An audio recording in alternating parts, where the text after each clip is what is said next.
हाँ।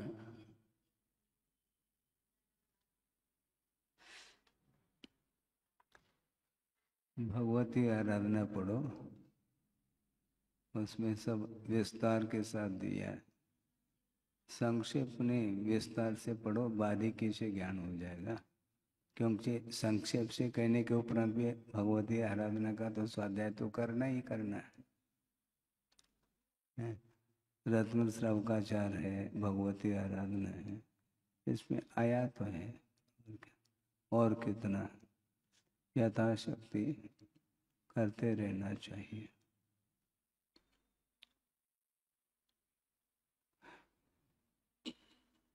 कर्म के उदय में रोग आदि का होना अलग, किंतु असावधानी के कारण भी रोग आते हैं, इसलिए उससे बचते रहना चाहिए।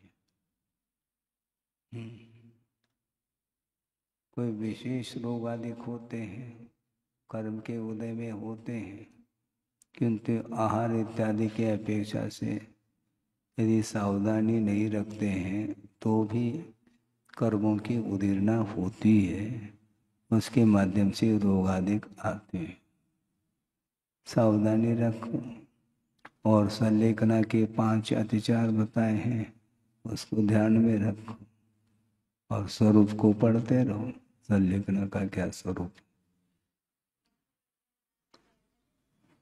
हाँ, भक्त प्रत्याख्यान ही होता है वर्तमान में। इंगिनी और प्रायोपगमन वो दीर्घ सनन वालों को होते हैं। इंगिनी मरण में वो अपने हाथ से अपने शरीर की वयावर्ती वगैरह कर लेता है, और प्रायोपगमन में न स्वयं करता है न दूसरे से करवाता है। वह प्रायोपगमन ये सब दीर्घ सननधारियों की है। और भक्त प्रत्याख्यान भी जो 12 साल का लिया जाता है, वह भी आज ठीक नहीं माना जाता। हाँ, जगन अलग वस्तु, किंतु 12 साल इसको लेकर के आचार्य महाराज का यही कहना रहता था कि कोई आयु का कोई ठिकाना थोड़ी है। कितनी आयु है इसके बारे में कुछ भी नहीं कहा जा सकता। और 12 साल पूर्व में ही संकल्प ले लिया संलेखना का, और 12 साल से मान लो अधिक आयु है, तो आप क्या करोगे, क्या होगा। 12 साल कंप्लीट हो गए, 12 साल बिल्कुल कंप्लीट हो गए, अब पानी का भी त्याग हो गया। अब आयु कितनी शेष है कुछ नहीं कहा जा सकता, उसमें आकुलता अधिक हो सकती है। इसलिए जिसको निमित्त ज्ञान अधिक है वह यदि कर ले तो बात अलग है, क्योंकि वो कन्फर्मेशन हो जाएगा कि इतनी मेरी आयु शेष है, इस अपेक्षा से ये कहा है। और भक्त प्रत्याख्यान का एक बहुत अच्छा अर्थ दिया था गुरुदेव ने। भक्त का अर्थ भोजन होता है और भक्त का अर्थ शिष्य अधिक होते हैं, उनका भी परित्याग होता है, प्रत्याख्यान होता है। मेरे इतने शिष्य हैं, मेरे इतने भक्त हैं, आदि आदि, उसका भी उसके प्रति भी लगाव नहीं है, इसका भी त्याग होता है। ममत्व भाव रखना नहीं चाहिए। कर्तव्य की दृष्टि से मार्गदर्शन देना, दिशा बोध देना अलग, किंतु यह भक्त दूसरे की ओर न जाए, ये मेरा भक्त है, इस प्रकार का कोई उसके साथ स्वामित्व भाव नहीं रखा जाता। नहीं, यदि रखता है तो वह चेतन परिग्रह माना जाएगा। पक्की बात है। ये सब ध्यान में रखो, भगवती आराधना पढ़ो, सब समझ में आ जाएगा। आगे कोई विषय।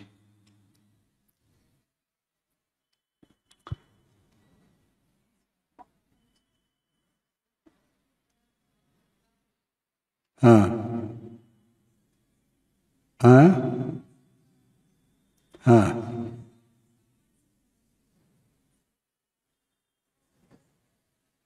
महासत्ता का अर्थ है सामान्य सत्ता, जो कि सब में वह पाया जाता है, उसी को महासत्ता बोलते हैं। द्रव्य कहते ही समस्त द्रव्यों का ग्रहण होता है। जीव कहते ही समस्त जीवों का ग्रहण होता है, इसको महासत्ता बोलते हैं। और अवान्तर सत्ता का अर्थ स्वरूप सत्ता, यह महासत्ता से पृथक माना जाता है, जिसको विशेष सत्ता भी कह सकते हैं। सामान्य सत्ता कहो, महासत्ता कहो, एक बात है, और स्वरूप सत्ता कहो अथवा विशेष सत्ता कहो, ये एक बात है। जैसे अजीव द्रव्य कहा, तो अजीव द्रव्य कितने हैं? वो सारे सारे उसमें अजीवत्व है, इसलिए सामान्य संज्ञा है। पुद्गल, धर्म, अधर्म, आकाश, काल, ये सारे सारे अजीवात्मक द्रव्य हैं। किंतु अजीवात्मक द्रव्य कहते हैं पूरे द्रव्य आ गए, किंतु इसको बोलते हैं महासत्ता। और अवान्तर सत्ता के अपेक्षा से पुद्गल द्रव्य का स्वरूप भिन्न है, धर्म, अधर्म, आकाश, काल का स्वरूप भिन्न है, ये विशेष सत्ता के अंतर्गत आता है।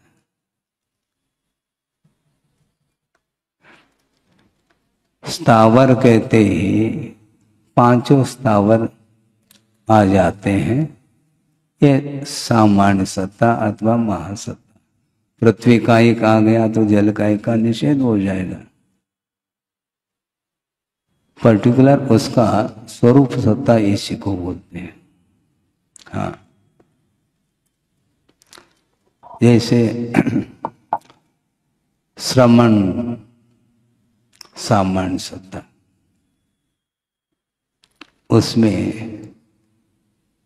कॉमन नाउन है, मुनि ये कॉमन हो गया, पर्टिकुलर उसका जो नाम है ये स्वरूप सत्ता के अंतर्गत आता है, वह विशेष कहलाया। प्रॉपर और कॉमन, कॉमन अर्थात सामान्य, प्रॉपर अर्थात विशेष माना जाता है। यही महासत्ता और अवान्तर सत्ता में अंतर है। अवान्तर सत्ता की भी आवश्यकता पड़ती है, मात्र महासत्ता की ओर ही ध्यान देंगे तो प्रायश्चित आदि का ये कार्य कैसा हो पाएगा? मुनि के द्वारा दोष हो गया, ये तो सामान्य हो गया, तो सारे सारे मुनि दोषी हैं क्या? तो जिसने दोष लगाया है उसको लिया जाता है, उसके लिए प्रायश्चित दिया जाएगा। ये अवान्तर सत्ता, नहीं तो सारे सारे दोषी सिद्ध हो जाएंगे, ऐसा नहीं। सामान्य विशेष अस्तित्व गुण, ये सामान्य गुण है, क्योंकि प्रत्येक द्रव्य में पाए जाते, जितने भी सामान्य गुण है वह प्रत्येक द्रव्य में उसका अस्तित्व रहता है। और किसी किसी द्रव्य, पर्टिकुलर द्रव्य में जो गुण रहते हैं वह विशेष गुण को लिए हुए होते हैं। ज्ञान गुण जो रहेगा वो मात्र जीव द्रव्य में रहेगा, अन्य द्रव्य में ज्ञान गुण का अभाव है, ऐसा इसका अर्थ है। विशेष जो होता है वह व्याप्य होता है, और सामान्य जो होता है वह व्यापक होता है। व्यापक संबंध इसी को बोलते हैं। वृक्ष कहा ये व्यापक है, आम्र वृक्ष कहा ये व्याप्य है, ये इसका अर्थ है। हाँ,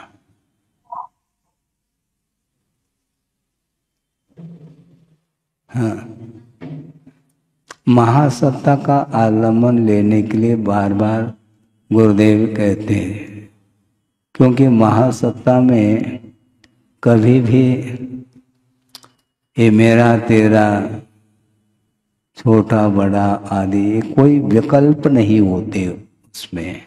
महासत्ता की ओर दृष्टि जाती है तो राग द्वेष आदि का अभाव देखने को मिलता है। क्योंकि जीव कहते हैं जीवत्व, चाहे वह शुद्ध अवस्था हो चाहे संसार दशा में हो, जीव मात्र है। ये भेद जो डाला जाएगा ये व्यवहारने का विषय बनता है, संग्रहणे का विषय भेद नहीं करता, वह अभेद पर कथन करता है। इसी का नाम सामान्य है। और विधिवत आप भेद डालेंगे जहां तक हो सकते हैं, वह सारा सारा विषय व्यवहारने का विषय बनता है, वह संग्रहने का नहीं।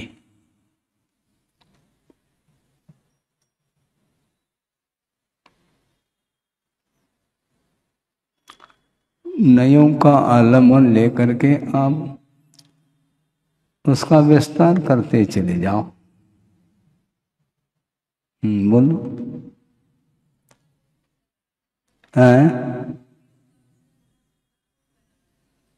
हाँ बना सकते हैं ना, इसमें क्या है।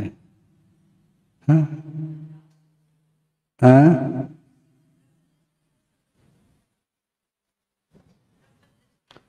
नहीं, द्रव्य दृष्टि ही क्यों, गुणात्मक भी दृष्टि हो सकती है। जैसे ज्ञान गुण है, सामान्य है। नहीं, ज्ञान गुण है, चाहे वह सिद्ध अवस्था में हो चाहे संसार दशा में हो। उपयोग लक्षणम, उपयोग सामान्य हो गया, यही तो महासत्ता है। मतलब गुणात्मक दृष्टि से भी महासत्ता सामने आ सकती है, मात्र द्रव्य को लेकर के महासत्ता है ऐसा नहीं। ये गुण सामान्य भी तो है ना।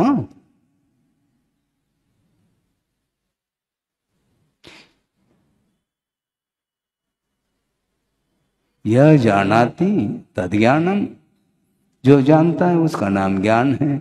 और वह ज्ञान संसार दशा में भी है, मुक्त दशा में भी। इसी का नाम व्यापकता है, उपयोग लक्षणम कहा। उपयोग लक्षण कहते ही जीव द्रव्य का ही लक्षण घटित होता है, क्योंकि इसमें व्यापकता है। यदि केवल ज्ञानोपयोग, केवल ज्ञानोपयोगम लक्षणम ऐसा कहेंगे तो फिर अन्य जो ज्ञान है वह रह जाएंगे। इसलिए इसमें व्यापकता, गुण के आधार से भी महासत्ता सामने आ सकती है, द्रव्य के आधार से भी आ सकती, कोई बाधा नहीं।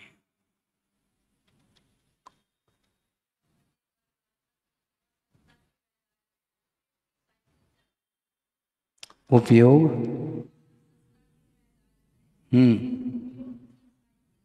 बिल्कुल ठीक है, बिल्कुल है,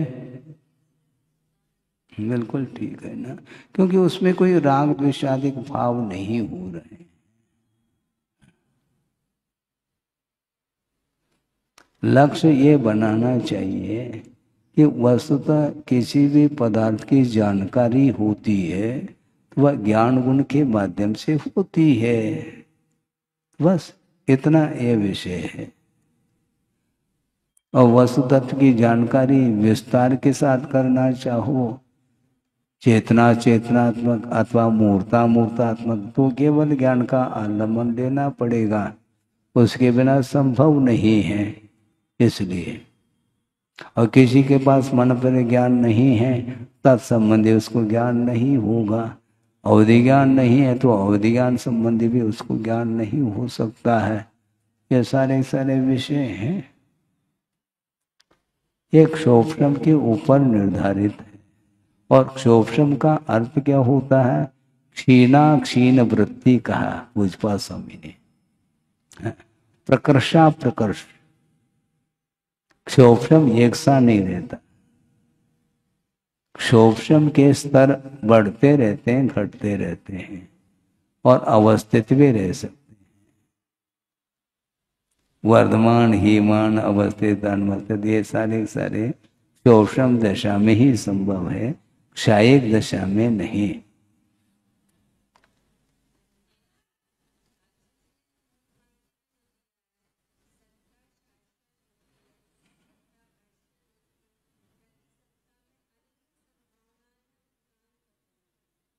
उत्थान, हाँ ठीक है ना,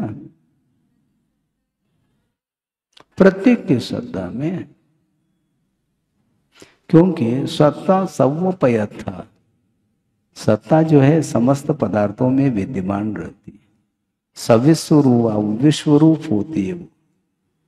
सत्ता सर्वोपयता सविस्वरूपा अनंत पज्जाया भंगुपादवत्ता सप्पड़ी वाका अवधि एका, पंचास्तिका है। प्रतिपक्ष भूत होती है वह सत्ता, और वो एक होती है महासत्ता की अपेक्षा।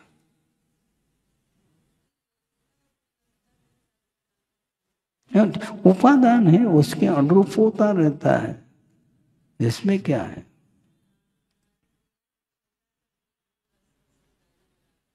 हम्म,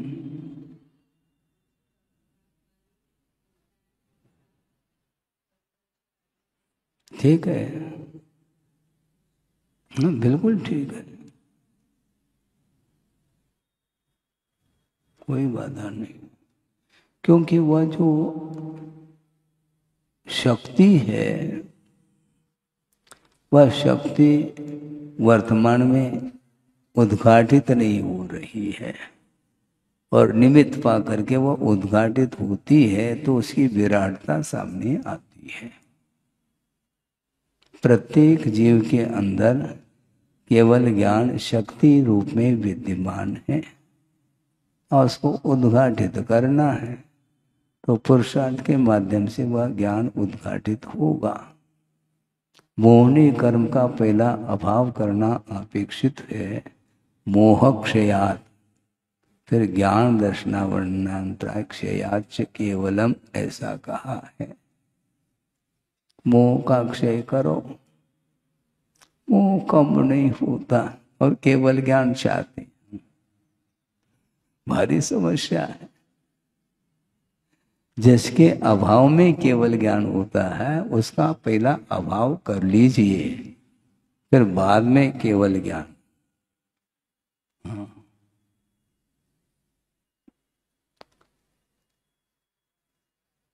है बाधक कारण का अभाव, उत्पाद और व्यय, केवल ज्ञान का उत्पाद होगा तो मोहनी कर्म का पहला व्यय होगा। तो व्यय के बिना हम उत्पाद की बात करते हैं, उत्पाद मत करो कहते हैं आचार्य, उत्पाद की बात करो।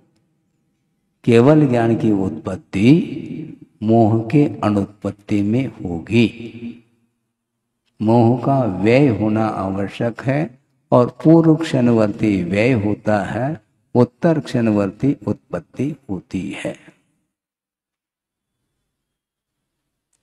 बल्कि ये कहना चाहते हैं आचार्य कि अन्यथा भवनम विभाव, स्वभावात अन्यथा भवनम विभाव, और विभावात अन्यथा भवनम स्वभाव, ये दोनों तरफ लागू हो जाता है। तो स्वभाव की उत्पत्ति जो होगी वह विभाव ही स्वभाव के रूप में परिवर्तित, विभाव ही स्वभाव में ढलेगा, क्योंकि अत्यंता भाव संभव नहीं है। शुद्ध परमेष्टि में भी संसार रूप परिणमन करने की योग्यता है, शक्ति के रूप में है, किंतु वह उद्घाटित इसलिए नहीं होता क्योंकि निमित्ता भावात, हाँ निमित्त का अभाव है, और अपने पास स्वभाव की शक्ति है, उसको उद्घाटित करने के लिए निमित्त है, उसके माध्यम से उद्घाटित होगी वह शक्ति। शक्ति और व्यक्ति एक साथ नहीं हो सकते। अभी शक्ति है और आगम के अनुरूप जो साधन उसका आलम्बन ले लेते हैं तो उसकी अभिव्यक्ति होगी, ये इसका अर्थ है। बोलो क्या जिज्ञासा है। हाँ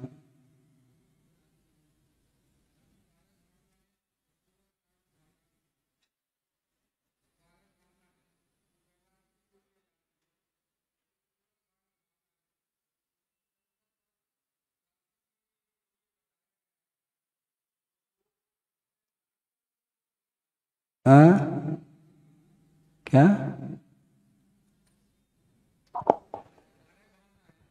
सोच कारण भावना है।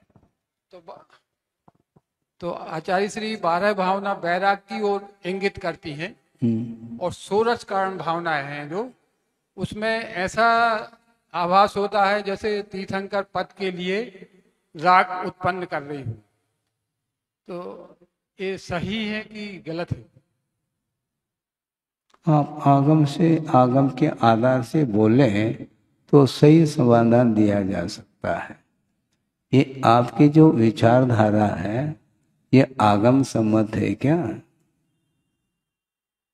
आभास होता है मतलब आपका व्यक्तिगत आभास है। हाँ। तो ये निराधार क्यों आभास हो रहा है आपके अंदर? हाँ जी, उसमें दरस विशुद्ध भावना भाग 16 तीर्थंकर पद तो पाठ। ठीक है ना। वस्तुतः ये दर्शन विशुद्धि तीर्थंकर प्रकृति के बंध के लिए कारण नहीं। आपको भी नया जैसा लगेगा, नहीं, दर्शन विशुद्धि की उपस्थिति में तीर्थंक प्रकृति का आश्रय होगा, ये इसका आशय है।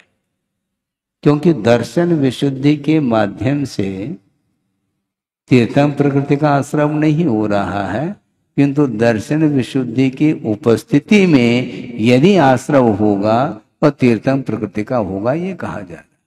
क्योंकि तीर्थंकर प्रकृति के आश्रम के लिए जो प्रत्यय निर्धारित है उसके माध्यम से वह आश्रम होगा, किंतु उस प्रत्यय के लिए जो बेस बनता है अधिकरण वह दर्शन विशुद्धि है। दर्शन विशुद्धि के अभाव में वह प्रत्यय काम नहीं कर सकता तीर्थंकर प्रकृति के बंध के लिए। तीर्थंकर प्रकृति का बंध के लिए प्रत्यय कौन सा है? 57 प्रत्यय है। तो तीर्थंकर प्रकृति के लिए कोई प्रत्यय है क्या? नहीं। हम ये कहना चाहते हैं आगम के माध्यम से प्रत्यय की जानकारी आपको होनी चाहिए, क्योंकि बिना प्रत्यय के बंध नहीं हो सकता। मिथ्या प्रकृति का बंध मिथ्या प्रकृति के उदय में होगा। तीर्थंकर प्रकृति के बंध के लिए प्रत्यय कौन सा है? बोलो, क्या सोच रहे हैं?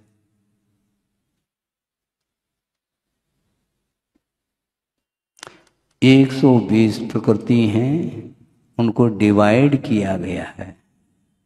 मिथ्यात्व की उपस्थिति में 16 प्रकृति का, अनंतानंद की उपस्थिति में 25 का, अप्रत्याख्यानावरण की उपस्थिति में 10 का, प्रत्याख्यानावरण की उपस्थिति में प्रत्याख्यानावरण रूप 4 का, प्रमाद की उपस्थिति में असाता वेदनी आदि 6 प्रकृति का, और संज्वलन कषाय के मंदोदय में 58 प्रकृति का आश्रय होता है, और मात्र योग के माध्यम से साता वेदनी का होता है। तो तीर्थंकर प्रकृति का आश्रय जो हो रहा है वह इर्यापत आश्रय है क्या सांप्रायिक आश्रय? पहला तय कर लो। हाँ, सांप्रायिक आश्रय जो होगा वह स्थिति और अनुभाग को लेकर के होता है, और स्थिति और अनुभाग बंद जो होता है वह कषाय प्रत्यय पड़ता है। तो संज्वलन कषाय के मंदोदय में वह तीर्थंकर प्रकृति का आश्रय हो रहा है। उसमें यदि बेस बनता है तो दर्शन विशुद्धि उसका वह अधिकरण है। अधिकरण को हम करण के रूप में ले नहीं सकते। जैसे कि कहा था सम्यक्त्वम च, सम्यक्त देवायु के लिए कारण नहीं, सम्यक दर्शन के उपस्थिति में देवायु का आश्रय है, और देवायु के आश्रय के लिए संज्वलन कषाय प्रत्यय है, ऐसा कहा। इस प्रकार प्रत्यय के माध्यम से, प्रत्यय अर्थात कारण होता है किस प्रकृति का, कौन सा कारण है, इसको आगम के माध्यम से आपको जानकारी लेनी चाहिए। ये इसका अर्थ है। सम्मेव तीर्थबंधो कहा, सम्यक दृष्टि ही तीर्थंकर प्रकृति का बंद कर सकता है। किसके द्वारा करता है? सम्यक दर्शन के द्वारा नहीं कर रहा है। सम्यक दर्शन के द्वारा किसी भी प्रकृति का बंध नहीं होता, क्योंकि कर्म बंध के लिए हेतु के रूप में सम्यक को स्वीकार नहीं किया गया। मिथ्या दर्शना विरति प्रमाद कषायो बंधी अथवा सकषायत्वा जीव कर्मणा योग्यान प्रदुलान आदत्य स बंध। ये बंध की व्याख्या है। ये कल भी ये विषय दिया था, आज भी पुनः विषय दिया आपके लिए पर्टिकुलर। हाँ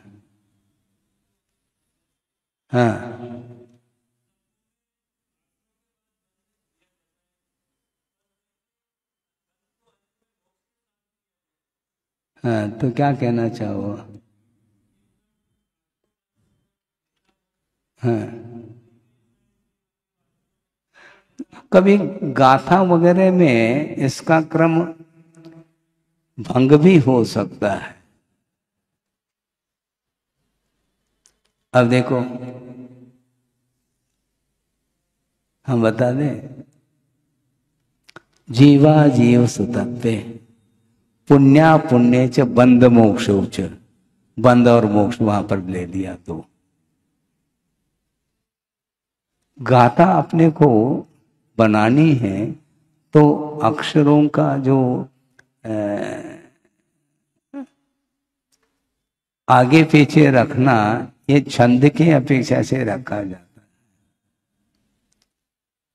इसलिए वस्तुतः उसका जो स्वरूप अस्तित्व है उसमें कोई अंतर थोड़ी आने वाला है। आप बंध का वर्णन पहले कर लो, बाद में मोक्ष का वर्णन कर लो, कोई फर्क नहीं पड़ने वाला, क्योंकि डेफिनेशन सबके भिन्न भिन्न हैं। हाँ, कभी कभी क्रमशः वर्णन करना होता है उत्पत्ति आदि को लेकर के। जैसे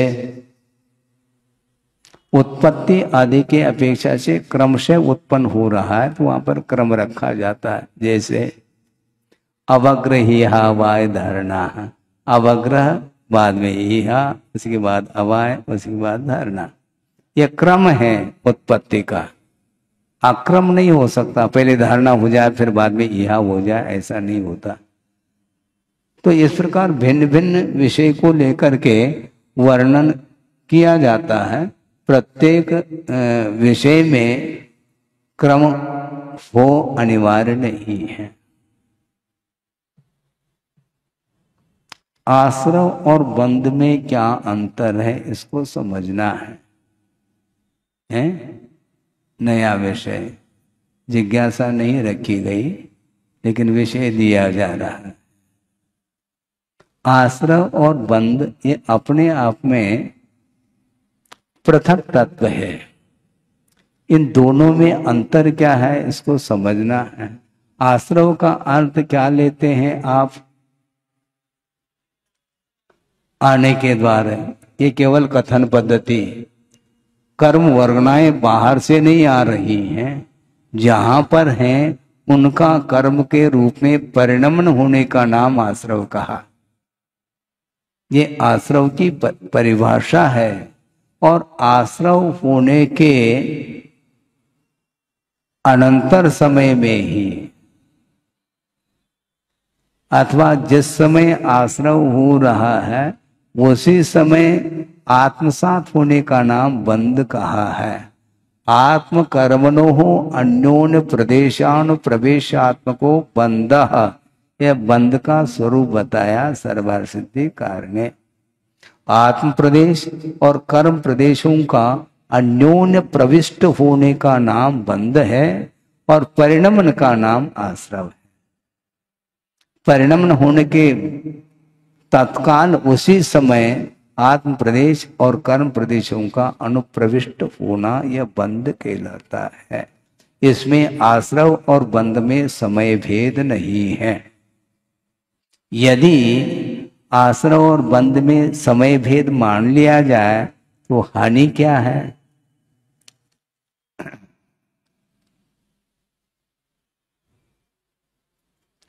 आश्रव और बंध में समय भेद मान लें तो हानि क्या है?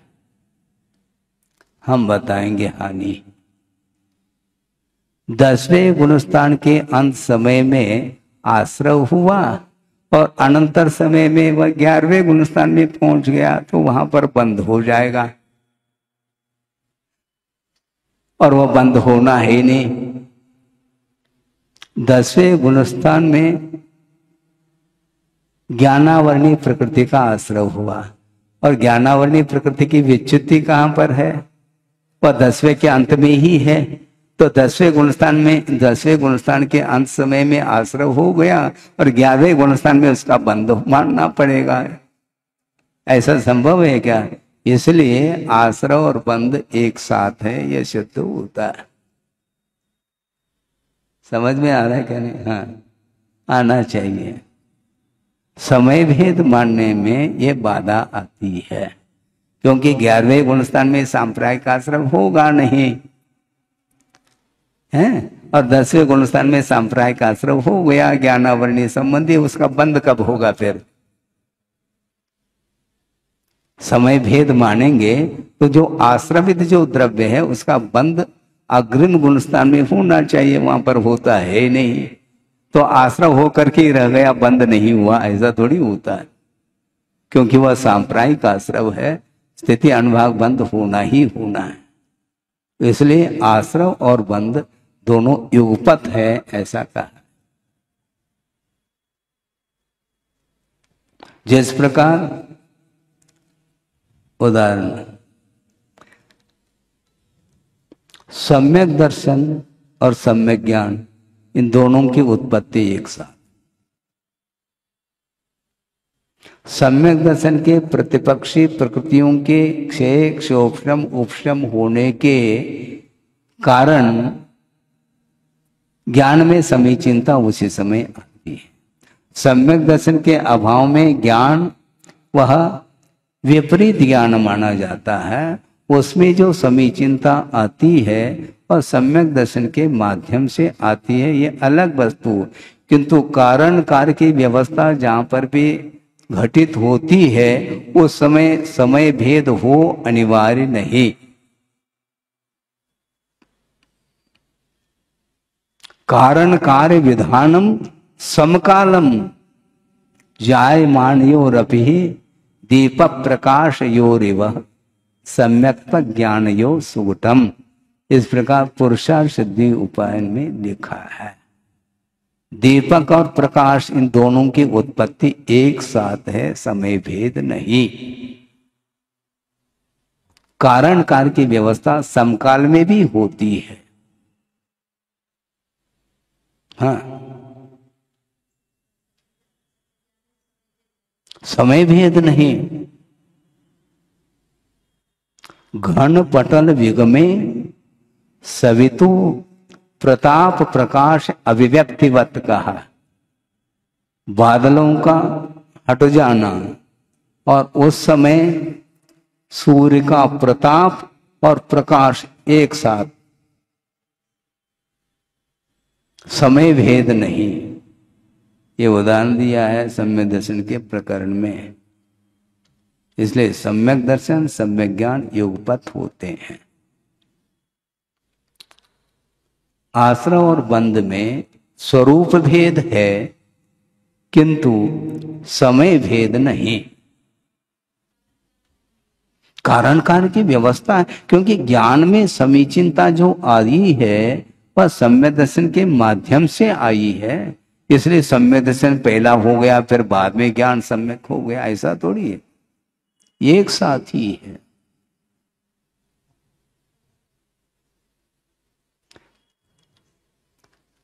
उत्पाद व्यय दोनों एक साथ, समय भेद नहीं।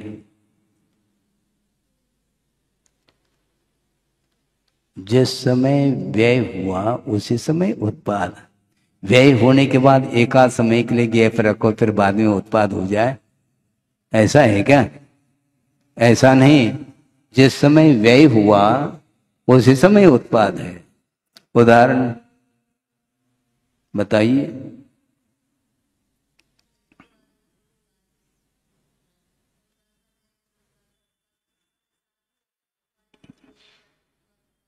बिल्कुल ठीक है।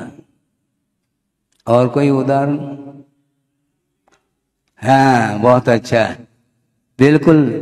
उंगली है, सुनो, उंगली है ये, इसकी पर्याय कौन सी है वर्तमान में? ऋजु पर्याय।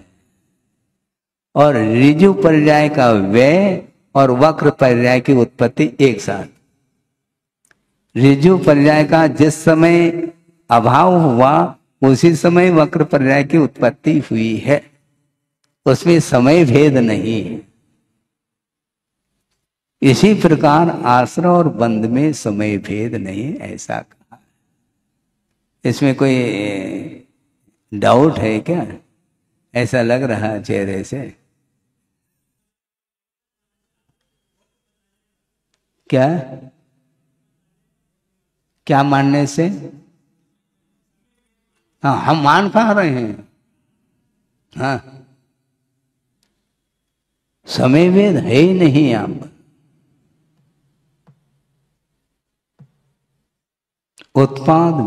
उत्पाद वे एक समयवर्ती परिणति। हाँ है, हाँ, स्वरूप भेद है, तभी तो दो तत्व है। दोनों तत्वों को एक थोड़ी माना है। आश्रय और बंध ये दो तत्व है कि एक है? स्वरूप की अपेक्षा से तो दो है, नहीं तो दोनों में साम्य हो जाएगा। हाँ, कारण कार्य अलग है किंतु दोनों एक समयवर्ती है। हाँ, आश्रव कारण है, बंध कार्य है, किंतु दोनों एक समयवर्ती है। जिस समय कर्म वर्णाएं कर्म के रूप में परिणत हुई हैं, उसी समय उनका कर्म प्रदेश आत्म प्रदेशों का आत्मसात होना होता है, इसलिए समय भेद नहीं है।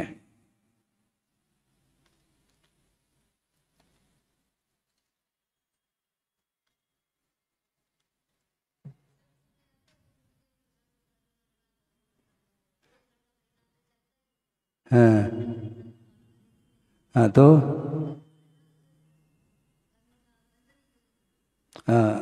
गैप है क्या? न करे ऐसा होता है क्या? हाँ, कर्म वर्णाएं कर्म के रूप में परिणत न हो, ऐसा कोई समय हो तो मुझे बता दो। सिद्ध हो गए तो कर्म वर्गणाएं भी नहीं रहे उनके अंदर।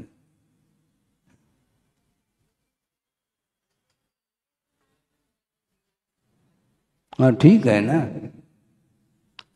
क्योंकि वह विशेषण के साथ जुड़ा है। केवल आश्रम नहीं कहा, इर्यापत आश्रम कहा, जो कि एक समयवर्ती है। और सामायिक सांप्रदायिक आश्रम अनेक समयवर्ती है।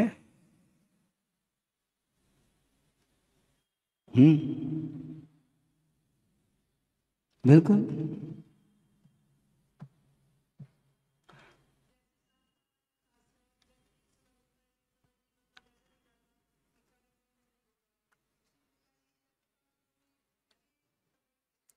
हाँ, ठीक है ना, क्योंकि गुणस्थान जैसे 11वां गुणस्थान, सुनो, 11वां गुणस्थान कितने समयवर्ती है?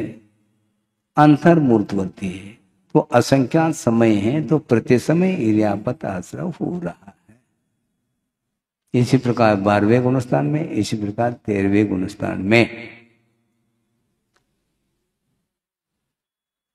अब एक नया प्रश्न रख रहा हूं, यदि आपकी दृष्टि हो तो वह पुराना कहलाया।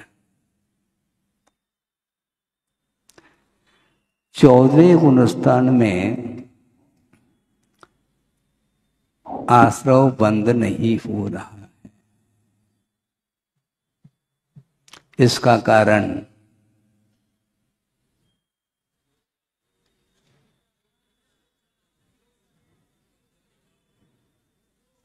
बोलो ना।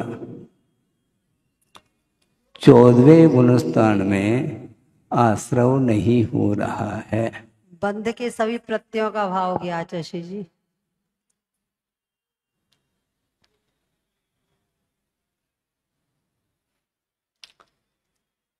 प्रति प्रश्न कर रहा हूं।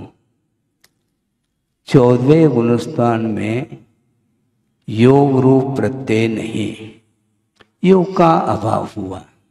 तो योग का अभाव हुआ क्यों, यह प्रश्न है।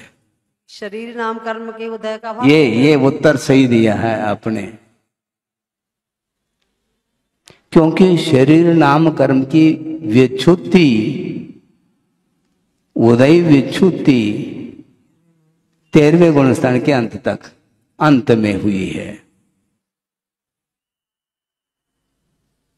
कर्म और नो कर्म वर्णाओं का जो ग्रहण होता है वह किस कारण से होता है, गाथा में स्पष्ट किया है। कहां पर, कर्मकांड में। कर्मकांड में विषय आया है और आपने कर्मकांड का आलोडन किया है, उसमें गाथा आई है। आपको स्मरण हो, ठीक है, नहीं हम रख रहे हैं। देहोदयेन सहिवो, देहोदयेन सहिवो जीवो आहृदि कम नो कम्मम। ये कहा शरीर नाम कर्म से, शरीर नाम कर्म के उदय से युक्त जो जीव है वही कर्म और नो कर्म वर्णाओं को ग्रहण करता है, ऐसा कहा। और शरीर नाम कर्म का उदय 13वें गुणस्थान के अंत समय में उसकी विच्छुत्ति होती है, इसलिए 14वें गुणस्थान में कर्म नो कर्म वर्णाओं का ग्रहण संभव नहीं। यह उत्तर है इसका। क्या, और लगभग 1-2 गाथा के बाद ही जो है ना, शुरुआत में ही प्रसंग आया है। देहोदयेन सहियो जीवो आहृदि कम्म नो कम्मम पड़ी समयम।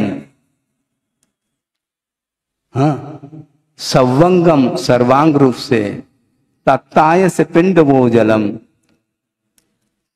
तप्त या पिंड, तपा हुआ जो लोह का पिंड है वह जिस प्रकार जल को सर्वांगीण रूप से ग्रहण करता है, उसी प्रकार शरीर नाम कर्म के उदय से युक्त जो जीव है वह प्रति समय सर्वांग रूप से कर्म और नो कर्म वर्णाओं को ग्रहण करता है, ऐसा विषय आया है। बिल्कुल आगम के माध्यम से क्लियर होता चला जाता है। प्रश्न करेंगे तो ये कैसा क्या होगा, योग का अभाव है इसलिए आश्रव नहीं हो रहा। योग का अभाव हुआ क्यों, ऑटोमेटिक हुआ क्या योग का अभाव, क्योंकि कर्म का उदय नहीं है इसलिए योग का अभाव। और 13वें गुणस्थान में उदय विच्छुत्ति मानी है, औदार्य शरीर नाम कर्म के भी और कार्बन नाम कर्म की भी उदय विच्छुत्ति 13वें के अंत में है। इसलिए 14वें गुणस्थान में जीव भी है और उसके साथ नो कर्म रूप शरीर भी है, किंतु नाम कर्म का उदय नहीं है। शरीर नाम कर्म का उदय होना अपेक्षित है, इसलिए देहोदयेन सहिवो जीवो कहा। केवल जीव ही कर्म का और नो कर्म का ग्रहण करता ऐसा नहीं, शरीर नाम कर्म के उदय से युक्त जो जीव है वही नो कर्म और कर्म का ग्रहण करता है, ऐसा लिखा है। ये इसका अर्थ है। सत्व तो रहे किंतु कर्म का जो आश्रव है वह शरीर नाम कर्म के उदय से होता है, और उदय है ही नहीं वहां पर। शरीर नाम कर्म का उदय होना चाहिए। 14वें गुणस्थान में जो 12 या 13 प्रकृति का उदय बताया उसमें शरीर नाम कर्म का उदय है नहीं, इसलिए कर्म नो कर्म वर्गनाओं का ग्रहण होना रुक जाएगा। अनारक अवस्था में नो कर्म वर्गणाओं का ग्रहण नहीं, क्योंकि औदारिक शरीर नाम कर्म का उदय नहीं, वैकृत शरीर नाम कर्म का उदय नहीं, आहारक शरीर नाम कर्म का उदय नहीं, किंतु कार्बन शरीर नाम कर्म का उदय है। इसलिए वह कर्म वर्गणाओं को मात्र ग्रहण करता है और उसका भी अभाव होता है। विद उदय विच्युति होती है तो 14वें गुण स्थान में न कर्म वर्गणाओं का ग्रहण हो रहा है न नो कर्म वर्गणाओं का ग्रहण हो रहा है। ऐसा इसका आशय है। आचार्य भगवान, जब 13वें गुण स्थान के अंत में ये औदायिक शरीर नाम कर्म की विच्युति हो जाती है, तो फिर 14वें गुण स्थान में जो संघी, पंचेंद्रिय, पर्याप्तक, इनकी जो उदय रहा आता है, तो वो क्यों रहा आता है? हम बता रहे हैं, द्रव्येंद्रिय और द्रव्य मन, इसका अस्तित्व बताया। क्यों? क्योंकि उसके पास नो कर्म विद्यमान है जो कि शरीर है। 14वें गुणस्थान में योग समाप्त हुआ, शरीर विद्यमान है, और शरीर विद्यमान है तो शरीर के आश्रित जो द्रव्येंद्रिय हैं, द्रव्य मन है, वह भी विद्यमान है। इसलिए उसको जीव समाज के अंतर्गत लिया जाता है, संगी पंचेंद्रिय।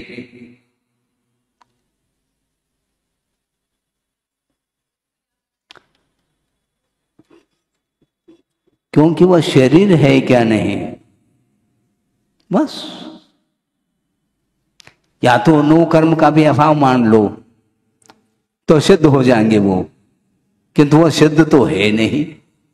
14वें गुणस्थान में शरीर नाम कर्म का उदय तो नहीं, किंतु शरीर नाम कर्म के उदय से निर्मित जो शरीर है नो कर्म, वह विद्यमान है और उसके आश्रित यह द्रव्येंद्रिय द्रव्य मन रहेगा। भाव मन का अभाव हुआ, जो कि क्षोभमात्मक था, उसका अभाव हो गया, इसलिए वो छद्मस्त नहीं। इसलिए संगी असंगी इन दोनों से ऊपर उठ चुके हैं वो।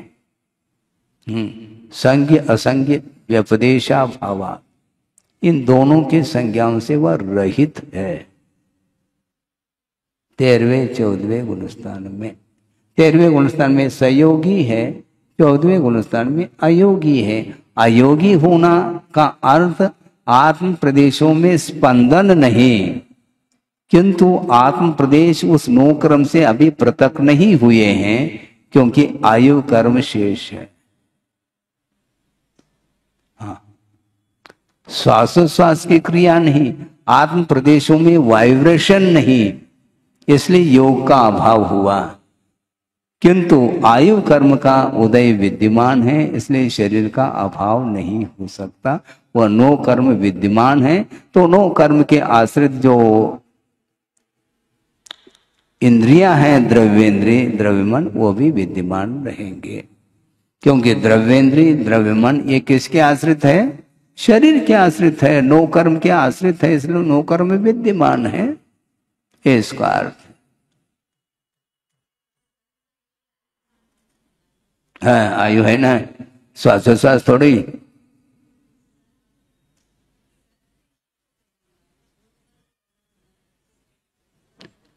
नहीं, नो कर्म तो है और नो कर्म के आश्रित कर्मों का भी सत्व है विद्यमान, किंतु उदय नहीं है।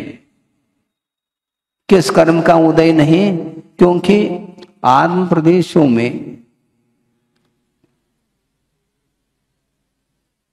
जो स्पंदन होता है वह शरीर नाम कर्म के उदय से होता है, और शरीर नाम कर्म का उदय नहीं, उसकी उदय विच्युति 13वें गुणस्थान के अंत में हो चुकी है।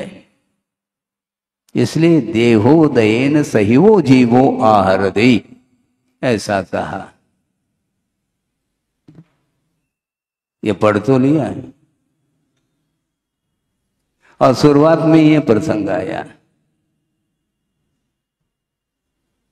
वह जीव कर्म को ग्रहण करता है, नो कर्म वर्गणा को ग्रहण करता है, वह जीव के मात्मक है। देहोदयन सहिवो जीवो, शरीर नाम कर्म के उदय से सहित जो जीव है वही कर्म नो कर्म वर्गणाओं को ग्रहण करता है, अन्यथा नहीं। यानी 14वें गुणस्थान में शरीर तो विद्यमान है, किंतु शरीर नाम कर्म का उदय नहीं होने के कारण न नौ कर्म वर्णाओं का ग्रहण हो रहा है, न कर्म वर्णाओं का ग्रहण हो रहा है। ये इसका अर्थ है। कार्बन शरीर नाम कर्म के उदय से कर्म वर्णाएं ग्रहित होती हैं, कर्मों का आश्रय होता है, और औदारिक शरीर नाम कर्म के उदय से औदारिक शरीर के लिए कारणभूत नो कर्म वर्णाओं का ग्रहण होता है।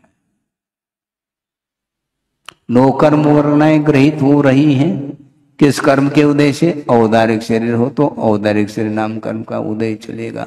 किसी को वैकृक शरीर है तो वैकृक नाम कर्म के उदय से वैकृक वर्णाओं का ग्रहण होगा। आहारक शरीर है तो आहार शरीर नाम कर्म के उदय से आहारक वर्णाओं का ग्रहण होगा, और कार्बन शरीर के उदय से वह कार्बन वर्णाओं का ग्रहण करता है। इसलिए कम नो कम्मम आहार रे बड़ी समयम। हाँ, ऐसा एक भी समय नहीं है। किसी ने पूछा था ना कि गैप हो जाए, ऐसा कैसे गैप हो सकता है? आपने ही पूछा था। बड़ी समयम सवंगम, प्रति समय उसका ग्रहण होगा उन वर्णाओं का। वो वर्णाएं रुक नहीं सकती, और इस शरीर नाम कर्म के उदय का अभाव हो गया तो उन वर्णाओं का ग्रहण होना बंद हो जाता है। न कर्म वर्णाएं ग्रहित हो रही हैं, न नो कर्म वर्णाएं ग्रहित हो रही हैं, और इसके माध्यम से ही आत्म प्रदेशों में स्पंदन होता था तो समाप्त हो गया। हाँ, ठीक है,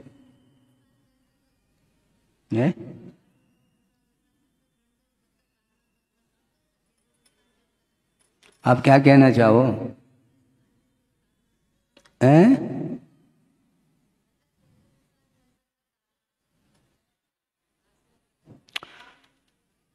कार्बन शरीर नाम कर्म का, औदारिक शरीर नाम कर्म का उदय नहीं, अन्य कर्मों का तो उदय है। मनुष्य आयु नाम कर्म का उदय है क्या नहीं?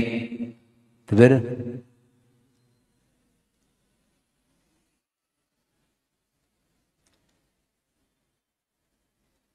अनादि संबंधे च कहा, अनादि से इसका संबंध है, अनादि अनंत संबंध नहीं। यदि अनादि अनंतात्मक संबंध यदि है भी तो अभव्य के लिए लागू हो जाता है, भव्य के लिए लागू नहीं होता। अथवा दूरान दूर भव्य के लिए लागू हो जाएगा, कोई दिक्कत नहीं। ठीक है ना?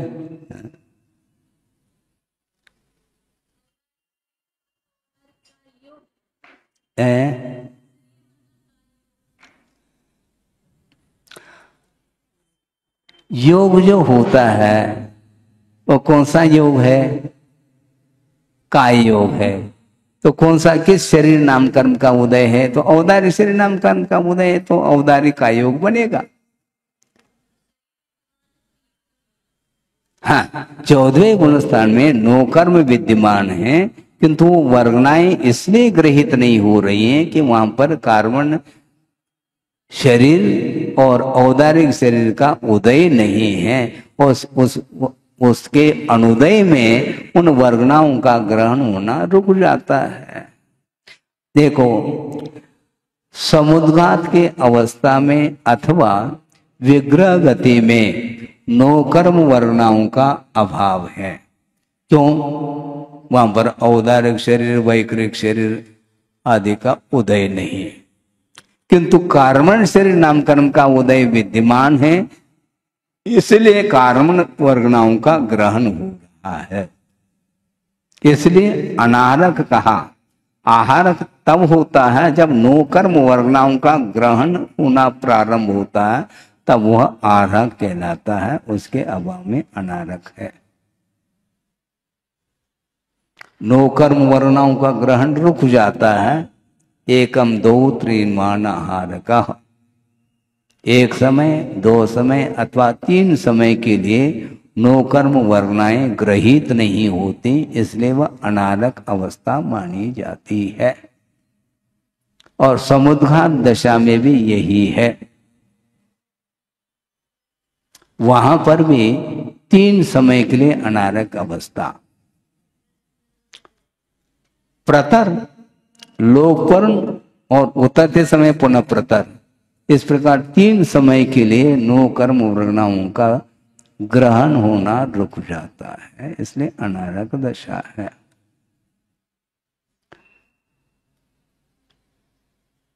हाँ, ये तो क्लियर हो गया। नमोस्तु आचार्य जी। आचार्य जी ये आपने बिना जिज्ञासा का ये विषय था। लेकिन विषय तो कर्मकांड में आया है, शुरुआत में ही आया है विषय। हाँ,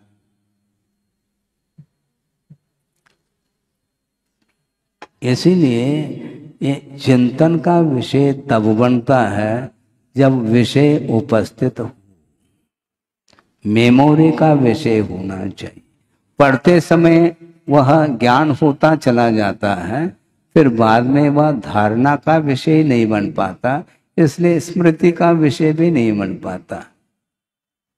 इसी को बोलते हैं क्षोभम और उपयोग में अंतर। हाँ। उपयोग में बार बार यदि आ जाए तो धारणा बनी रहती है, नहीं है तो मात्र क्षोभम अवग्रह हो करके पर डिलीट हो जाता है। क्यों? इसी का नाम अध्रुव ज्ञान है। ध्रुव ज्ञान और अध्रुव ज्ञान में अंतर क्या है? क्षोभम होने के उपरांत उसके ऊपर आवरण आ गया तो वह अध्रुव ज्ञान हो गया, ध्रुव नहीं रहा, हो करके मिट गया, अवग्रह हो करके मिट गया। और अवग्रह होने के उपरांत यह अवाय धारणा तक पहुंच गया और काफी समय तक वह धारणा यदि बनी रहती है, वह ध्रुव ज्ञान के अंतर्गत आता है। हमारा ज्ञान नहीं होता, ध्रुव ज्ञान हो तो वो ज्ञान ध्रुव हो तो उपयोग में आ जाए, और उपयोग में काफी समय तक उसको नहीं लिया है तो वह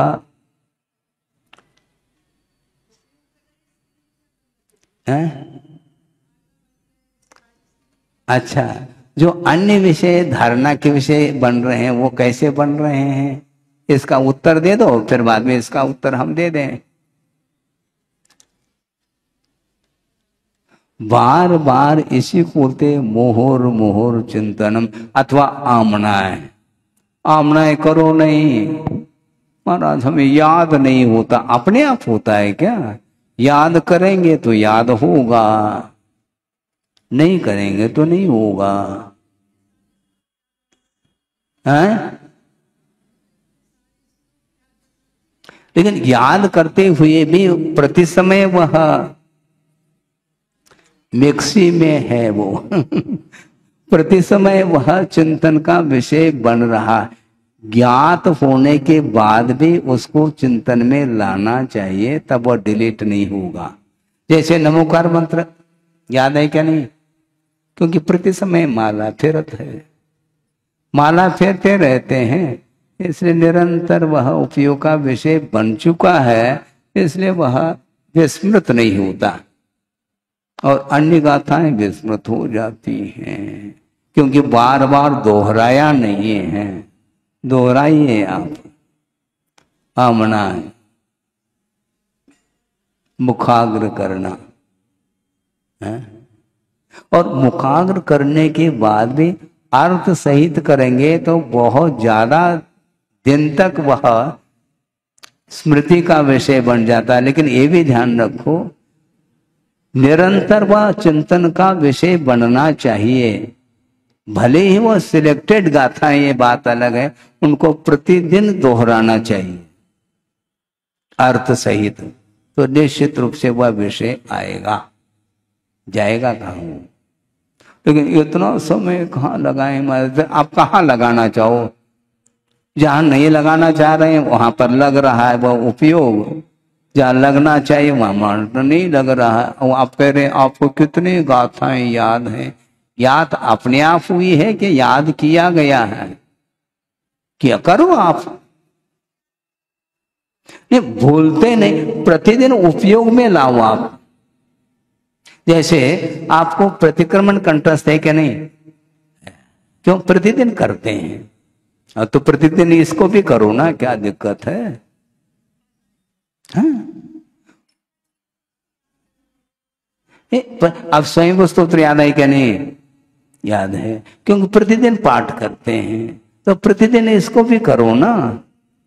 समय सार की कुछ सिलेक्टेड गाथाएं, मान लो 20-25 ही सही, प्रवचन सार की है, अष्टपौड़ की है, द्रव्य संग्रह की है, गोमठ सार कर्म कांड की है, आत्मानुशासन की है, ज्ञानार्णव की है, और भी कुछ फुटकर गाथाएं हो सकती हैं,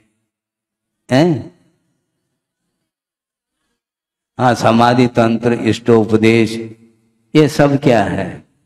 ये सारे सारे ग्रंथ हैं। सुनो, ये सब ग्रंथ आपके पास है लाइब्रेरी में, और उसको आप मुखाग्र करेंगे, आमनाएं करेंगे, तो बैठे बैठे उस गाथा का चिंतन सामने आता है, और इतना एकदम फ्लो आ जाएगा। कभी भी किसी भी एट ए टाइम प्रवचन चल रहा है, गाथा आ जाएगी। रत्न श्रव का आचार है।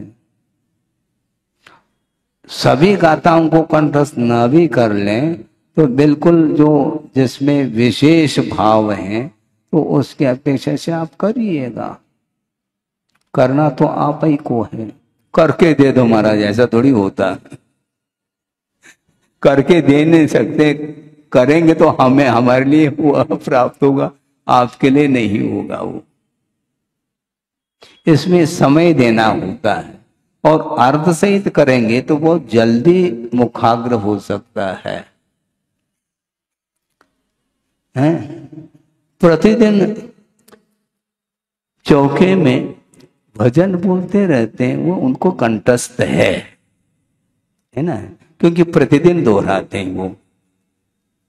हाँ, शाम को भी बुल्लवा आ जाता है, तो उस समय भी वो चालू रहता है उनका, वो कि इसको बोलते हैं वह फेवरेट विषय, अपना रुचिकर जो है उसमें आ जाता। और इधर गाथा वाता हमारे वश की बात नहीं, ऐसा बोलता है, रुचि नहीं उसमें। एक एक गाथा में इतना भाव रहता है, और उसको भाषा की दृष्टि से भी सोचेंगे, कली कली अर्थ खुल सकता है। आगे। नमोस्तु आचार्य जी। आचार्य जी, आपने सुबह एक भाई को बताया था, हाँ, हाँ, द्वेष से राग विषैला होता, हाँ, जैसे सोल से फूल हो। इसका क्या अर्थ? इसका अर्थ नहीं समझ में आ रहा, गजब हो गया। हिंदी में है क्या ये, संस्कृत या इंग्लिश में है, क्या कन्नड़ में है? बोलो। उसमें भाव ये है, उन्हें स्पष्ट तो उदाहरण दे दिया, पहले तो विषय दिया है, द्वेष से राग विषैला होता, क्योंकि शूल अर्थात कांटे, उससे तो हर व्यक्ति बच रहा है, क्योंकि उसके प्रति द्वेष है, राग नहीं है। किंतु फूल के प्रति राग है, इसलिए वो उस फूल को छोड़ नहीं पा रहा। उसी प्रकार राग जो है ना, वह द्वेष से भी विषैला है। हाँ, वो छोड़ना बहुत कठिन है। शत्रु के प्रति मित्रता कभी होती है क्या? फिर वो शत्रु ही नहीं कहलाया। शत्रु के प्रति हमेशा द्वेष भाव ही रहता है, और मित्र के प्रति राग बना रहता है। इष्ट पदार्थ के प्रति राग है, अनिष्ट पदार्थ के प्रति द्वेष है। तो अनिष्ट क्या है? कांटा है, उसके प्रति द्वेष हो गया, इसलिए उससे वह बच रहा है, बहुत जल्दी बच जाता है। वो उतना खतरनाक नहीं जितना कि वह राग खतरनाक है, ये कहा गया। राग छूटता नहीं, भवांतर तक चला जाता है। द्वेष भी जाता है, किंतु राग बहुत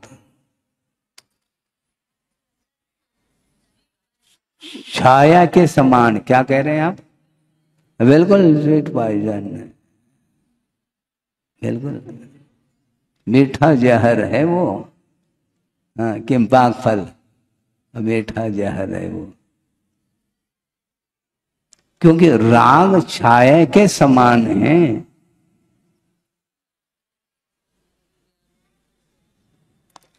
राग में और स्नेह में क्या अंतर है? राग में स्नेह में क्या अंतर है? राग और स्नेह एक है क्या? कोई पूछता है। अंतर है, वो ये अंतर है, गुरुदेव ने ये बताया, आपको बताया हो तो ठीक है। ये अंतर है कि राग व्यापक है, स्नेह व्याप्य। क्यों? स्नेह जो होता है वह चेतन वस्तु के साथ होता है और राग चेतना चेतन दोनों के साथ होता है, इसलिए राग और स्नेह में अंतर है। चेतन पदार्थ है, उसके प्रति स्नेह होता है। लाड़ प्यार किसके ऊपर करते हैं आप? चेतन क्या चेतन, किंतु राग दोनों के साथ। हाँ, समझ में आ रहा है क्या? नहीं, वो कर रहे हैं लेकिन समझ में नहीं आ रहा। समस्या तो ये है, वो क्रियाएं हम कर रहे हैं किंतु उसका बोध नहीं हो पा रहा है कि स्नेह में और राग में क्या अंतर है। लाड़ प्यार कर रहे हैं बच्चों के ऊपर, बच्चे जड़ हैं क्या? चेतन है ना, उसी को गोद में लिया जाता है और उस बच्चे का जो चित्र है उसको कोई गोद में लेना नहीं चाहता क्योंकि वह जड़ है। राग फिर भी हो सकता है उसके प्रति, हाँ, उसको पुचकारते हैं क्या? नहीं, वह चित्र है, वो जड़ है। चेतन के प्रति राग स्नेह उत्पन्न होता है, ये अर्थ। राग तो है वो व्यापक है, वह भी प्रमाद में आता है, क्योंकि कषाई तो है वो राग।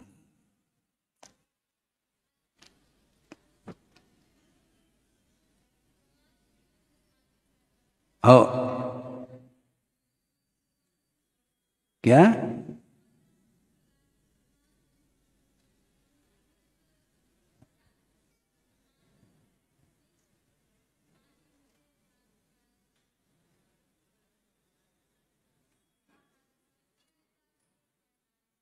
हाँ ठीक है ना। सुनो, मूल ये है, कर्म का उदय होना अलग वस्तु और क्रियाएं होना अलग वस्तु। उसमें दोष आदिक संभाव्य है, अतिचार आदिक लग सकते हैं, ये अलग विषय है। जैसे आहार संज्ञा, ये तो क्रिया देखने में आ रही है, स्पष्ट ही है, किंतु भय संज्ञा है, देखने में नहीं आती। प्रतिकार का जो भाव हो रहा है उसमें भय निहित है। हाँ,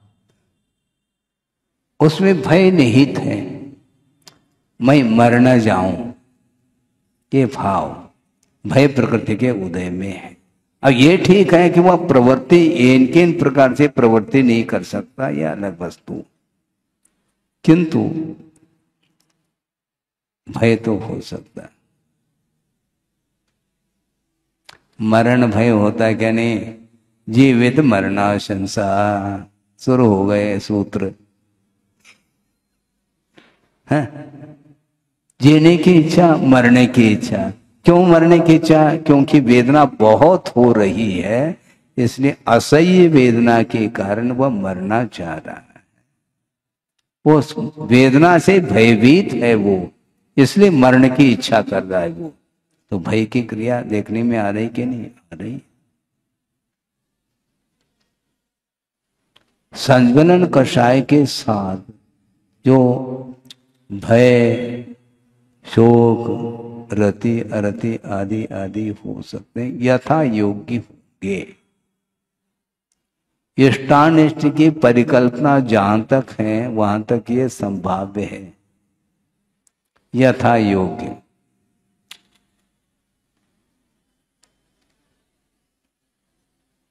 बाहर कोई भी नहीं बैठा धूप में, न श्रमण बैठा है न श्रावक। इसी को बोलते हैं उसके प्रति द्वेष। द्वेष नहीं है, समझ में नहीं आ रहा। द्वेष नहीं, द्वेष नहीं है तो राग कर लो। फिर राग क्यों नहीं कर रहे हैं? इससे स्पष्ट है द्वेष है। यदि द्वेष नहीं है तो वहां पर बैठने में क्या दिक्कत हो रही है? उसके प्रति राग नहीं है तो द्वेष है, पक्की बात है। हाँ? है? क्या आप कहो, आगम से कहो। उसके प्रति द्वेष नहीं है तो वहां पर क्यों नहीं बैठा जा रहा है? है? आवश्यकता इसका छाया में बैठने की आवश्यकता है, या आवश्यकता के कारण हो रहा है या अनिष्ट की परिकल्पना है? हाँ? मतलब 2 बार भोजन करने की आवश्यकता नहीं, ऐसा? जिसको आवश्यकता है वह कर रहा है, फिर व्यवस्था क्या फिर मोक्ष मार्ग की?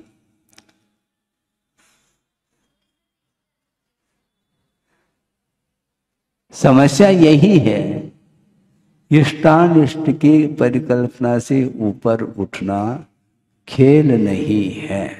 इसलिए शक्ति त्याग तपसी कहा। आपकी शक्ति नहीं है इसलिए लाखा भवन में बैठो, नहीं है तो हाँ बाहर आ जाओ मैदान में। ग्रीष्म काल में आग बरसती गिरी शिखरों पर छत पर पहुंचो ना। जो भाव होते हैं उसको आप स्वीकार करो। द्वेष कर भी रहे हैं और हम द्वेष नहीं कर रहे हैं कह रहे हैं, ये असत्य माना जाएगा, ये ध्यान रखो।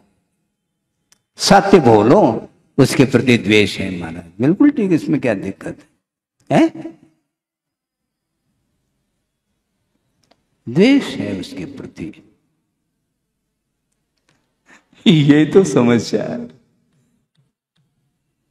द्वेष और राग एक साथ हो सकते हैं क्या? नहीं। कैसे? नहीं। एक प्रबंध एक साथ हो रहा है, समझने के लिए दृष्टांत अच्छा दे रहा हूं। राग और द्वेष, ठंडी ठंडी हवा चल रही है, उस हवा के लिए तो एंट्री है, मच्छरों के लिए एंट्री नहीं, क्योंकि उससे उसके प्रति द्वेष है। नेट रखा है, नेट। हाँ, मच्छर के लिए नो एंट्री और ठंडी हवा के लिए एंट्री, तभी तो वो नेट का प्रयोग करता है, वो खेल थोड़ी कर रहा है। हवा के प्रति राग है, मच्छरों के प्रति द्वेष है, ऐसा स्वीकार करो ना। दिक्कत क्या हो रही है? बिल्कुल क्लियर कट है, इसमें क्या, इसमें कोई शक है क्या? है कोई शक है ही नहीं, संदेह बिल्कुल नहीं है। क्या? बिल्कुल ठीक, हंसी आ रही है। और ठंड के दिन में दोनों के लिए एंट्री नहीं, ना मच्छर के लिए ना हवा के लिए, बिल्कुल एयर टाइट, क्योंकि दोनों द्वेष के विषय बन रहे हैं। हवा भी ठीक नहीं। ये सब इष्टानिष्ट की परिकल्पना के बिना ये संभव ही नहीं, इसको स्वीकार करना चाहिए। इसके प्रति द्वेष, इसके प्रति राग। अब राग की मात्रा द्वेष की मात्रा किसमें कितनी है ये अलग विषय है, किंतु द्वेष और राग का अभाव हुआ है। द्वेष और राग का अभाव कब होता है? जब धर्म ध्यान होता है। क्योंकि आर ध्यान की भूमिका में इष्टानिष्ट की परिकल्पना से आप उठ ही नहीं पाएंगे, पक्की बात है।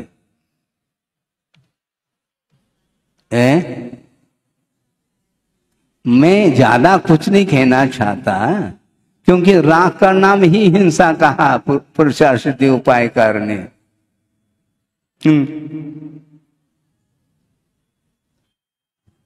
राग द्वेष के अनुत्पत्ति का नाम अहिंसा और राग द्वेष की उत्पत्ति का नाम हिंसा। तो राग उत्पन्न हो गया तो हिंसा तो है ही, द्वेष उत्पन्न हो गया तो हिंसा तो है ही। यथाशक्ति, बस इससे ज्यादा और कोई भी संभव नहीं है। शक्ति तस्त्याग तपसी, क्या दोनों हवा के लिए एंट्री है, मच्छर के लिए नो एंट्री। क्योंकि मच्छर के प्रति द्वेष है और शीतल हवा के प्रति राग है। अच्छा ये भी बता दो, मच्छर के प्रति द्वेष क्यों है? हम बता रहे हैं मच्छर के प्रति द्वेष इसलिए है क्योंकि शरीर के प्रति राग है।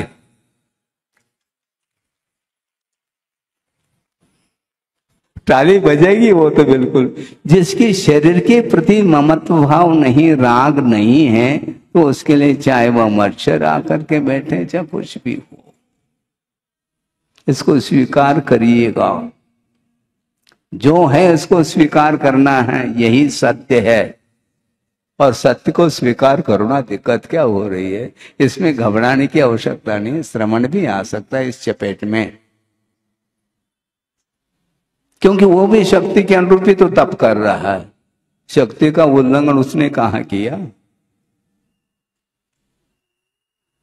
जहां इष्ट अनिष्ट के भाव हैं, वहां पर धर्म ध्यान संभव नहीं है। धर्म ध्यान जो होगा वो इष्टानिष्ट के अभाव में होगा।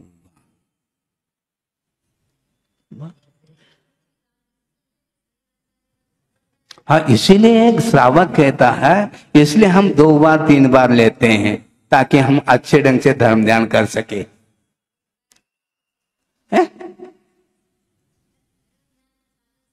शरीर है तो फिर अंतराय कैसे पालन करेंगे? क्योंकि शरीर छूट जाएगा नहीं तो फिर। हाँ, वही तो शरीर तो कारण है। इसीलिए परिचय विजय सहन करो कहा, उसके लिए क्या उत्तर देंगे आप? इसलिए जो भाव हो रहे हैं उसको स्वीकार करो तो ज्यादा बेटर है। हाँ, राग शरीर के प्रति राग है, इसलिए मच्छर के प्रति द्वेष है। ऐसा स्वीकार करने में क्या बाधा आ रही है आपको? करो, करना ही पड़ेगा। सामने दिख रहा है जो प्रवृत्ति है, जो चेष्टाएं हो रही हैं, उसमें क्लियर होता चला जा रहा है।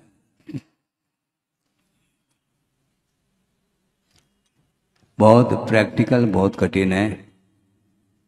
क्या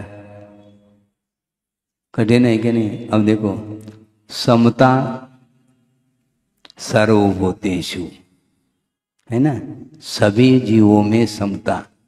और सर पा जाए तो समता की परीक्षा हो जाएगी आपकी, कितनी समता है, कहाँ है? हा? क्या हो रहा है? तो इसलिए तो मैं कह रहा हूं ना, सर्वभूतेषु कह रहे हैं, समता सर्वभूतेषु। इसलिए दीर्घ शरणन की आवश्यकता, ऐसा कहा। दीर्घ डर आ गया ना, तो डर क्या है? इसका अर्थ आपका शरीर है, ये आपका शरीर है? और शरीर से आत्मा पृथक है। बहुत कम से कम ये ज्ञान भी हो जाए, धारणा भी आगम के अनुरूप हो जाए, काफी है।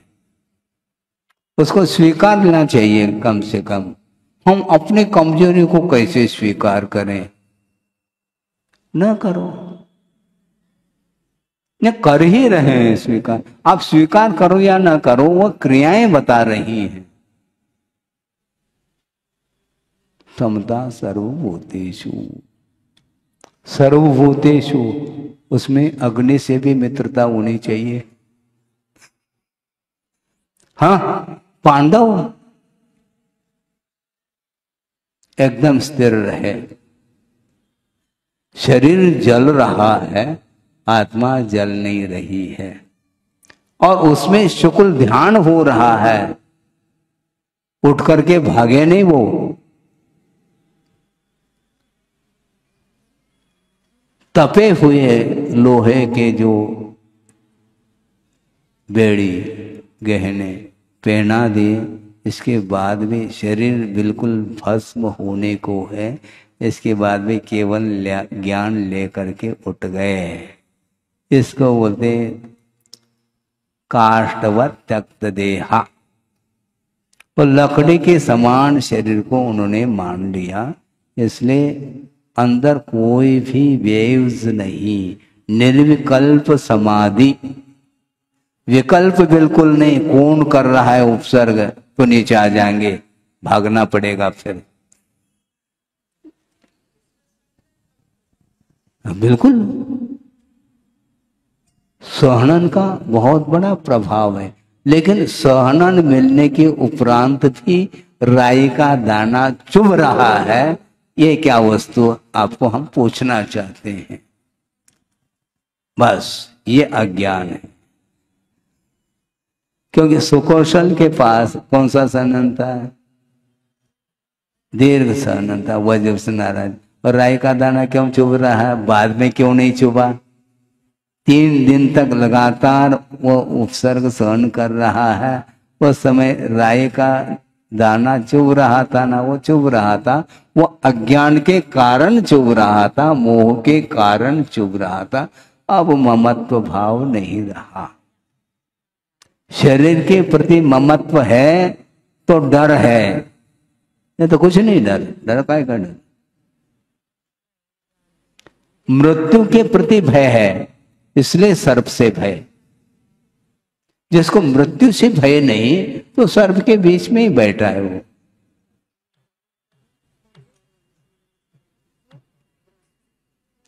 पौने 5 बज गए। हाँ, जिज्ञासाएं हो गई पूरी। हाँ, जो रह गई वो कल के लिए। हाँ?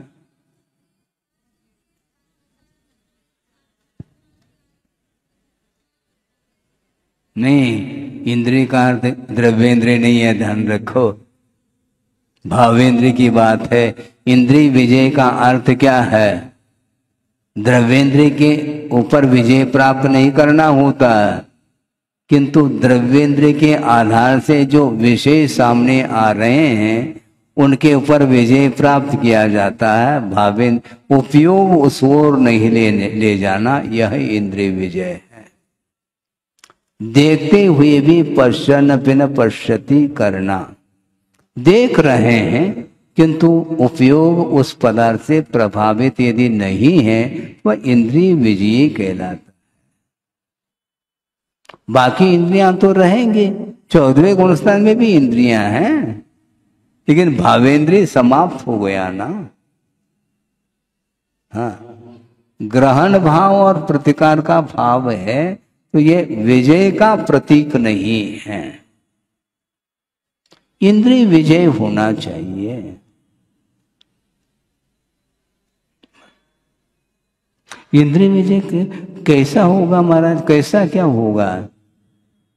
राग नहीं होना, द्वेष नहीं होना, बाकी ज्ञेय ज्ञायक संबंध होना है,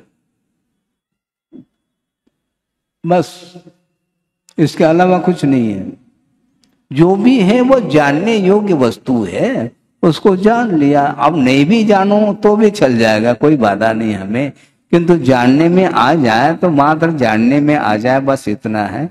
उससे प्रभावित नहीं होना है, ये है। लेकिन ये बहुत कठिन है। कोई परिचित व्यक्ति आ जाए तो फिर देख लो कैसे चिपक जाते हैं उससे, हैं? परिचित भी अपरिचित सा लगे ये कहा जा रहा है, गुरुदेव तो बार बार ये कह रहे हैं। और अपरिचित परिचित व्यक्ति महाराज ये वो हैं, ये वो हैं, ये वो हैं, तो और जो परिचित नहीं है ये वो हैं ऐसा नहीं कहा जा रहा है, क्योंकि उसके प्रति कोई अटैचमेंट नहीं, जुड़ाव नहीं है। जहां जुड़ाव है वहां पर हो गया मोह, जागृत हो गया। और इसमें क्या है, केवल अंतरंग साधना है, इसमें कोई उपवास आदि बहिरंग कोई तप नहीं हो रहा, ये भी ध्यान रखो। सुन रहे क्या नहीं? इसमें बाह्य तप नहीं हो रहा है, अंतरंग तप करना है और वही नहीं हो रहा है। उपवास किया जा रहा है क्या? नहीं, उपवास ही नहीं। लेकिन परिचित व्यक्ति आ जाए तो मुख खिलता है। ये क्यों खिलता है? मोह है इसलिए खिलता है, नहीं है तो क्या एक संबंध है। इसीलिए महासत्ता को स्वीकार करो, सब समाप्त हो जाएगा, खेल ही समाप्त हो जाएगा। है महासत्ताकार तो बस ये मनुष्य है, खत्म बात। ये जबलपुर के हैं, ये वो हैं, ये कहीं कुछ भी नहीं है। संबंध नहीं जोड़ना अपने को, संबंध को कट करना है। हाँ, मोबाइल संबंध कट करेंगे कहीं कुछ नहीं होने वाला संबंध। उसी प्रकार कोई भी व्यक्ति आ जाए, ये व्यक्ति है, ये अपने गांव के हैं, अभी भी अपना गांव छूटा नहीं। अपना क्या है फिर? छोड़ा क्या है? छोड़ा क्या है? छोड़ा क्या है? इसलिए गुरुदेव कहते हैं अंतरंग साधना निरंतर करो तो कर्म की निर्जरा हो सकती है, लेकिन चाहे तो निर्जरा, नहीं है तो बंद तो होगा ही है। इस विषय को ताजा करते समय थोड़ा सा उपयोग लग जाता है और फिर बोधि समाधि परिणाम सिद्धि हो गई, सब सिद्ध हो गया। बस फिर यथावत जहां है वहीं पर है। क्यों होता है? और स्वयं का अपने आप को पूछो ना। हाँ, वो के कारण ये भी बताना पड़ रहा है क्या? रामायण वही चल रहा है।